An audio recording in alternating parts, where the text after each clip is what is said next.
Hai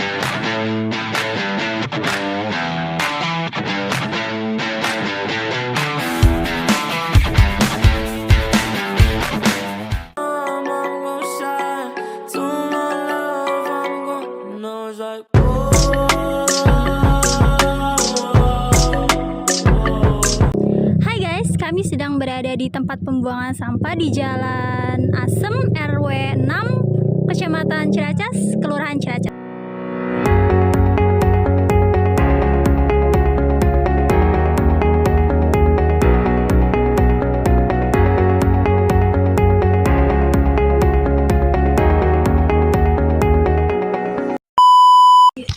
Assalamualaikum warahmatullahi wabarakatuh. Kami dari mahasiswa Universitas Indah Prasta PGRI. Kami di sini untuk memenuhi tugas tentang pengetahuan lingkungan.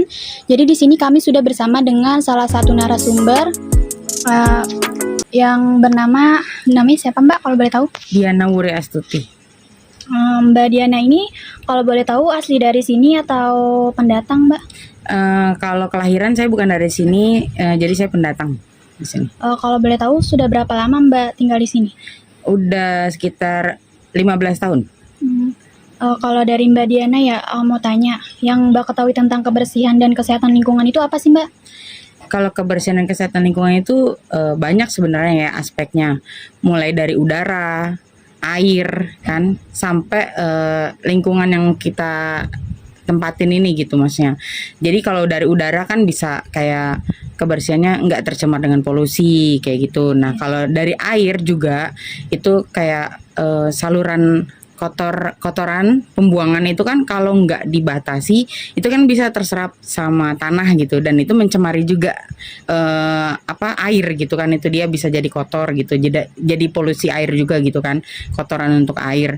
Dan kalau untuk lingkungan ya simpel sih sebenarnya, kayak kita nggak pernah nyapuin, nggak pernah membersihkan itu kan juga kan jadi kotor juga untuk lingkungan gitu. Jadi kebersihan lingkungan ya banyak aspeknya sih. Kalau tentang pencemaran lingkungan itu yang Mbak ketahui itu gimana Mbak?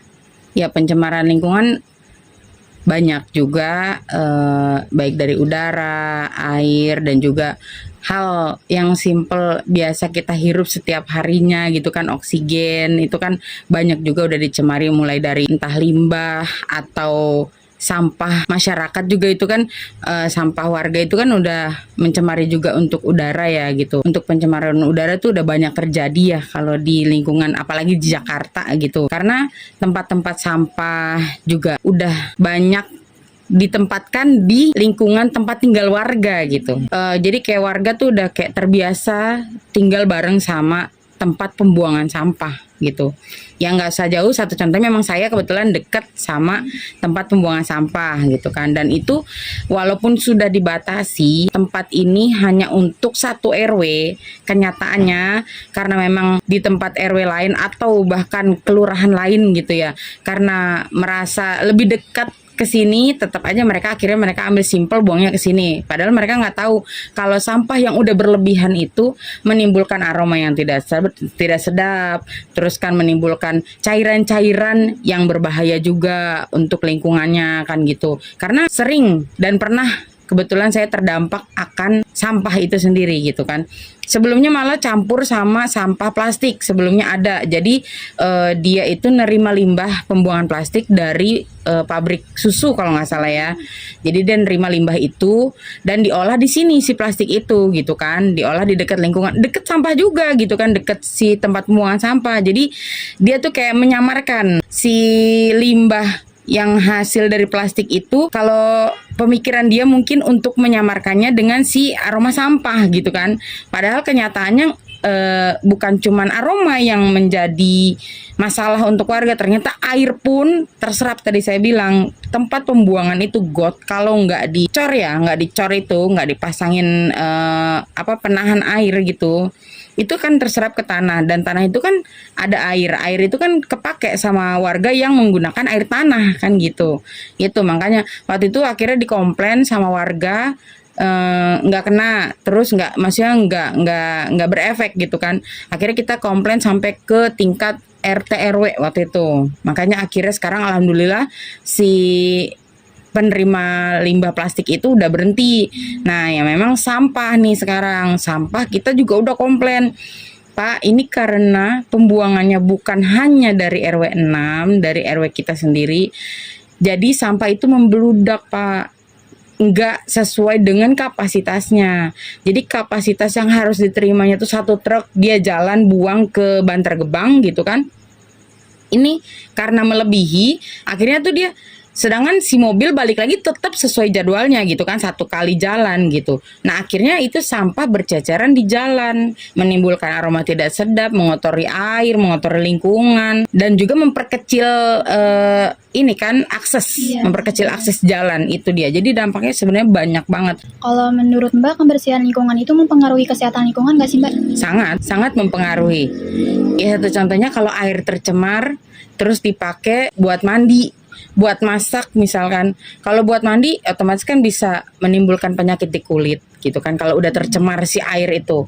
Nah, udara kalau udah tercemar itu otomatis kan ke paru-paru, ke pernafasan, seperti itu kan. Jadi udah banyak lah dampak buruknya, lebih ke buruk sih kalau lingkungan udah tercemar, itu dampaknya pasti lebih ke dampak yang buruk, bukan dampak yang baik sih. Kalau cara Mbak sendiri untuk menjaga dan merawat lingkungan itu gimana Mbak? Ya kalau saya sih sebisa mungkin sampah ya saya buang ke tempatnya, nggak dibakar. Karena membakar sampah pun menimbulkan polusi udara kan. Sebisa mungkin dikumpulkan, dibuangnya ke tempat sampah. Dan saya kadang-kadang kalau buang ke depan pun nih, saya lihat kira-kira masih memungkinkan nggak untuk buang sampah gitu. Kalau enggak kadang-kadang saya tunda memang. Jadi saya lihat dulu ke depan, baru kalau memang masih bisa nih nampung, baru saya buang ke depan gitu. Kalau kira-kira memang udah nggak memungkinkan, mendingan saya tunda deh nanti dulu. Nggak apa-apa ngumpul di sini dulu sampahnya gitu kan. Yang penting udah rapih gitu. Kalau menurut Mbak ini seberapa besar kesadaran masyarakat terhadap kebersihan dan kesehatan di lingkungan ini? Kalau di Jakarta ya yang saya nilai, kalau untuk persentasenya aja tuh dari 100% tuh baru 50% mungkin ada atau enggak itu 50%. Lebih banyak yang tidak sadar akan kebersihan lingkungan. Kalau di lingkungan sekitar Mbak ini gimana Mbak? Kalau di lingkungan saya ya, di lingkungan saya sih ya 60% udah masuklah kesadaran itu. Tapi ya untuk yang belum sadarnya udah berusaha sebenarnya kayak diingetin. Ada yang pembakaran sampah juga udah diingetin gitu kan, udah dikasih tahu, karena kemampuan kita sebagai sesama warga kan kapasitasnya ya udah kita mengingatkan dan memberitahu, nggak mungkin juga kita sampai bikin keributan kan, nggak mungkin gitu kan. Jadi kita menyampaikan masih secara baik-baik, tapi kalau memang belum digubris ya kita sih berusaha nih, juga lagi proses juga, kita lapor ke atas nih, Pak gimana kalau ada yang bakar sampah kita minta tolong deh gitu kan. Terus selain sampah bakar sampah gitu, kotoran hewan juga tuh di sini tuh. Jadi kayak banyak yang melihara hewan tapi nggak peduliin kotorannya mau dibuang di mana kayak gitu. Padahal kan itu mengganggu iya, mencemari iya kan gitu kan, lingkungan dan juga kenyamanan warga kan gitu. Kalau menurut pendapat Mbak ini gimana tentang permasalahan lingkungan yang ada di lokasi ini? Kayak contohnya tuh tempat pembuangan sampah yang ada di depan tadi. Ya kalau menurut saya sih, saya minta solusi ya dari pemerintah setempat, karena kalau dari warga sebenarnya nggak bisa untuk menutup akses tempat pembuangan sampah itu. Kita nggak punya wewenang sebagai warga gitu. Tapi kita udah berusaha minta tolong ke tingkat RT RW, udah minta tolong gitu, Pak tolong Pak solusinya gimana terkait tempat pembuangan sampah ini, karena yang tadi saya bilang sampahnya itu udah nggak sesuai kapasitasnya gitu. Nah tapi begitu sekarang kan karena pertambahan penduduk ya, semakin banyak juga yang mungkin tinggal di wilayah Ciracas ini gitu, di RW 6 ini, dan juga yang buangnya bukan hanya dari wilayah RW 6, ya udah sampahnya jadi tidak terbendung lah gitu, maksudnya jadi kayak memang udah melebihi kapasitas, udah mengganggu lingkungan. Kalau tentang sejarah kondisi di lingkungan ini tuh Mbak tahu nggak sebelum adanya tempat pembuangan sampah, apa emang dari dulu udah ada atau awalnya itu cuma kayak jalan biasa buat lewat aja? Kalau dari awal saya datang ke sini sebelum saya tinggal ya, jadi kan kebetulan yang awal tinggal duluan di sini tante saya. Dari awal tante saya tinggal di sini itu memang dari tahun 98 tuh udah tempat sampah. Memang udah tempat sampah. Tapi yang tadi saya bilang kapasitasnya masih sesuai gitu, masih nggak mencemari lingkungan gitu, nggak mengganggu akses jalan juga pada saat itu, dan juga memang jumlah warganya kan belum sebanyak seperti sekarang gitu. Kalau yang Mbak tahu apa sih Mbak yang dilakukan masyarakat ini sehingga menyebabkan kerusakan lingkungan. Kayak contohnya kayak tempat pembuangan sampah tadi kan banyak yang berceceran di jalan gitu ya Mbak sampahnya. Nah, kalau untuk itu sebenarnya udah dihimbau, udah dikasih tulisan juga gede gitu ya, besar, dikasih spanduk itu, dikasih tulisan waktu untuk pembuangan sampah. Udah dibilangin, udah ditulis di situ jam 7 sampai jam 12 siang itu kalau nggak salah itu waktunya. Jadi dihimbaunya itu memang siang gitu. Jadi keangkut sampah itu keangkut semua gitu maksudnya kan. Dan juga kelihatan nih kan tukang sampah udah rutin kerja di situ kan, yang naikin dari gerobak itu ke mobil kan udah rutin di situ, udah hafal yang orang RW 6 mana, yang bukan mana kan gitu. Jadi kalau yang bukan RW 6 kan bisa dibilangin tolong jangan buang di sini kan gitu. Akhirnya jadi bisa terkondisikan kan si sampah itu. Nah, karena banyak yang melanggar si waktu yang udah ditentukan itu, yaitu dia. Makanya kalau bisa ya taatilah. Itu kan juga sama-sama saling mengenakan lah, maksudnya saling menjaga juga. Si tukang sampah juga pekerjaannya juga sama-sama ringan gitu kan, kalau sampahnya itu memang sesuai dengan kapasitasnya, dan juga warga juga yang di sekitarnya tidak terganggu. Jadi untuk waktu pembuangan sampah udah pernah ditentuin tapi dilanggar juga, banyak yang melanggar juga. Ya mudah-mudahan bisa taat lah apa yang dikasih gitu peraturannya. Kalau boleh tahu jenis-jenis sampah yang ada di lokasi itu apa ya? Terus yang dominan paling banyak itu sampah jenis apa? Sampah rumah tangga itu udah hampir semua. Kalau sampah usaha kayaknya nggak ada. Nah makanya kalau di sini malah yang usaha itu dibakar, itu ya makanya tadi saya bilang mencemari udara, itu dia. Kalau di sini cenderung dominan sampah rumah tangga, semuanya hampir rata-rata sampah rumah tangga. Itu dampaknya apa aja ya buat lingkungan? Kayak Kalau rumah tangga kan banyak isinya tuh pasti yang bisa basi, busuk kan gitu ya. Dan itu kan nggak terurai dengan mudah gitu. Nah terkadang itu karena dia ada yang menghindari untuk dilihat orang nih, karena nggak sesuai jamnya kan gitu. Kadang-kadang tuh kayak diikatnya kan kendor. Nah terus begitu dilempar kebuka tuh. Nah isinya jadi keluar semua gitu kan. Nah itu jadinya ngotorin kemana-mana. Belum kalau maaf ya, ya misalkan yang udah dibelatungin kan gitu, keluarlah dia kan tuh si cairannya, si belatungnya gitu kan kemana-mana, itu dia kayak gitu. sebelumnya udah pernah terjadi aksi ini belum dari masyarakat kayak misalnya lapor ke RT terkait masalah itu sampah di situ? Kalau aksi sih enggak ya Mbak, tapi kalau lapor udah sering. Tapi kalau untuk aksi sih enggak, karena kita masih ya udahlah memikirkan kita damai aja lah, nggak usah ribut gitu. Bagaimana respon apa atau tanggapan dari pihak masyarakat menanggapi aksi yang masyarakat lakukan? Ya kalau untuk yang tidak terdampak mungkin acuh ya. Kalau yang tidak terdampak walaupun sesama masyarakat ya, tapi acuh mereka karena mereka tidak terdampak. Oh nggak ada efeknya kok ke saya sampah itu gitu kan. Jadi mereka kayak ya udah itu urusan mereka. Ada yang seperti itu gitu. Tapi ada juga ya beberapa yang maksudnya sama-sama peduli karena merasa membuang sampah ke situ juga. Ibaratnya menyumbang permasalahan lah kan gitu, ibaratnya ada yang merasa seperti itu juga, tapi ada juga yang acuh.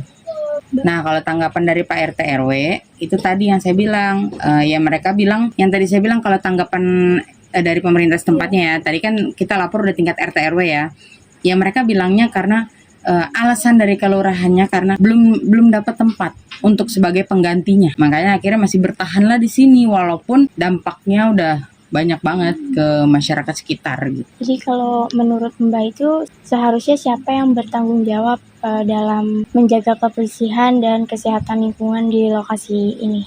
Terkait tempat pembuangan sampahnya menurut saya sih ya pemerintah yang berwenang ya. Kan ada udah bagian lingkungan hidup seperti itu kan, sampai ke kelurahan pun udah ada kan seperti itu, makanya ada PPSU kan. Nah makanya saya juga sering lihat memang PPSU membantu mengangkat sampah tuh sampai ke atas mobil karena udah berceceran kan di jalan. Memang saya lihat PPSU itu bantu gitu. Nah kalau untuk di bawah ya tetap memang masyarakat lah punya kesadaran. Kalau memang pembuangannya dikasih waktu, ya sesuaikan waktunya, ikuti, turuti kan gitu. Jadi sampah nggak berantakan dan juga tidak membludak di jalan. Itu. Jadi apakah di sini ada kegiatan rutin masyarakat dalam upaya menjaga atau merawat lingkungan? Kalau di lingkungan dalam tempat saya itu memang kita ada gotong royong. Itu untuk kebersihan saluran air kan, sampah-sampah yang menggeletak juga kan di lapangan, di jalanan, kayak gitu kalau di tempat saya di dalam.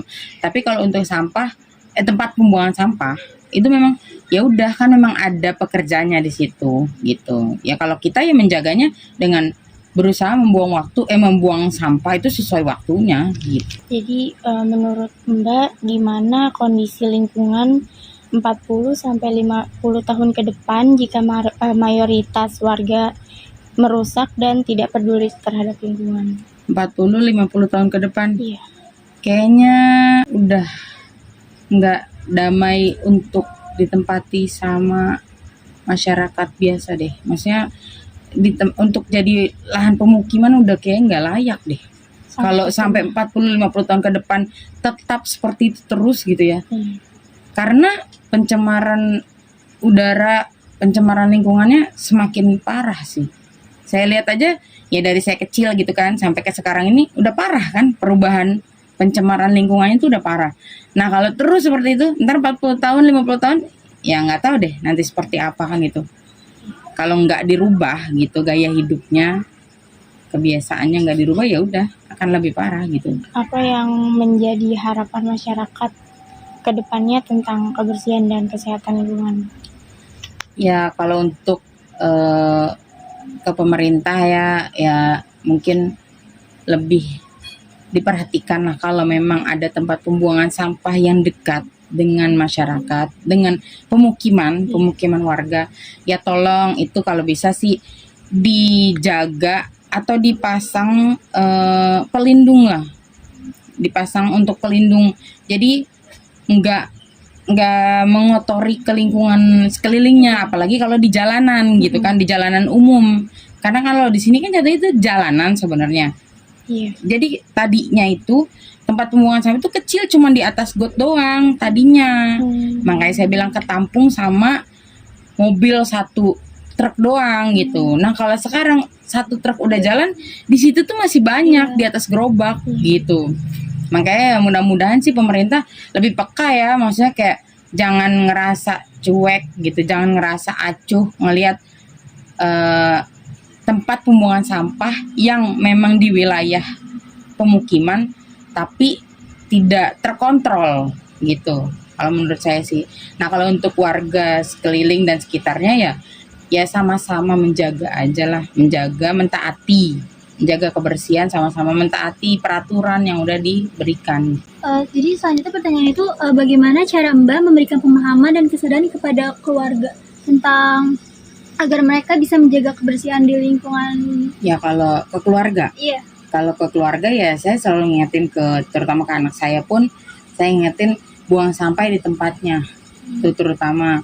Terus kalau untuk air gitu, jangan suka buang-buang air gitu kan, karena air bersih itu udah sulit zaman sekarang. Kalau belum hujan yang deres banget gitu, itu sulit air bersih di lingkungan Jakarta itu setahu saya ya gitu kan. Ya makanya air juga dijaga lah, jangan dibuang-buang gitu. Nah terus kalau masalah lingkungan gitu ya saya paling kalau kayak kebetulan saya juga pelihara ya kucing gitu ya, itu kotorannya kalau bisa dijaga, jangan sampai berceceran di mana-mana. Mungkin kucing-kucing liar ada dan ya itulah kita kembali lagi sama-sama kesadaran untuk membersihkannya kan gitu. Apa yang jadi harapan masyarakat ke depan tentang kebersihan dan kesehatan lingkungan di lokasi ini? Ya berharapnya semakin bersih ya, baik dari polusi udara maupun air, polusi air gitu kan, mudah-mudahan semakin bersih. Karena untuk terjamah PAM itu PDAM itu pun nggak bisa gitu lingkungan yang di kebun sayur ini gitu kan, nggak ada akses untuk pasang PDAM gitu. Jadi ya kita berharapnya mudah-mudahan sih terjaga ya kebersihan air kita itu nanti sampai entah berapa puluh tahun ke depan, karena kan kita punya anak cucu gitu kan. Nah terkait udara ya mudah-mudahan yang suka bakar sampah ya punya kesadaran lah gitu, karena kedepannya anak-anak kita mau bagaimana kalau misalkan udah dirusak lewat udara dari sekarang kan gitu. Apa yang mereka hirup kan itu kan nanti akan jadi dampak mereka berapa belas tahun ke depan kan gitu, bukan sekarang dampaknya. Bagaimana upaya Mbak sendiri dalam mengatasi masalah lingkungan di sekitar sini? Kalau saya sih masalah jalan aja saya selalu ngingetin gitu kan, tolong akses jalan itu jangan menyulitkan orang lain kalau masalah lingkungan ya.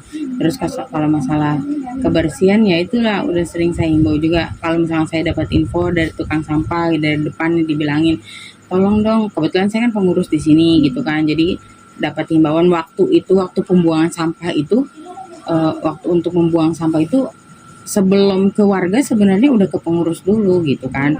Nah makanya kita tuh udah ngehimbau ke warga, tolong ya warga buang sampah itu ada jamnya, jam sekian sampai jam sekian, tolong disesuaikan waktunya agar tidak menjadi pencemaran gitu kan di sekitar. Itu sih Mbak paling. Kalau dari upaya dari RT RW-nya dalam mengatasi masalah ini seperti apa? Kalau upaya RT RW-nya sih belum ada. Belum ada ya?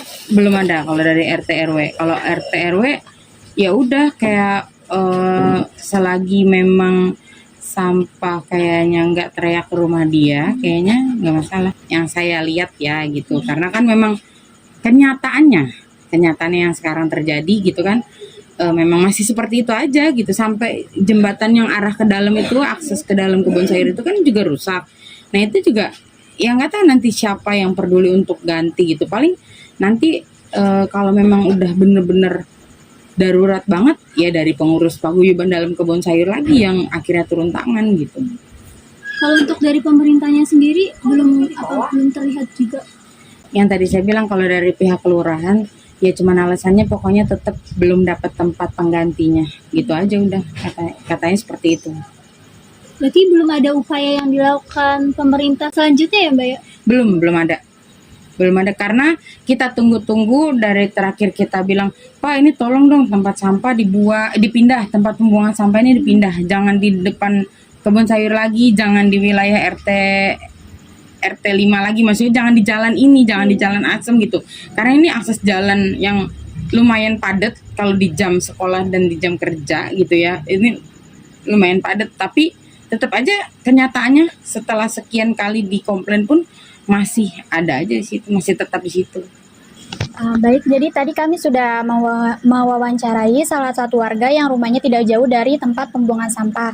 Untuk Mbak Diana, terima kasih ya Mbak untuk segala waktu dan jawabannya. Mungkin itu saja dari kami. Terima kasih. Kurang lebihnya mohon maaf. Wassalamualaikum warahmatullahi wabarakatuh.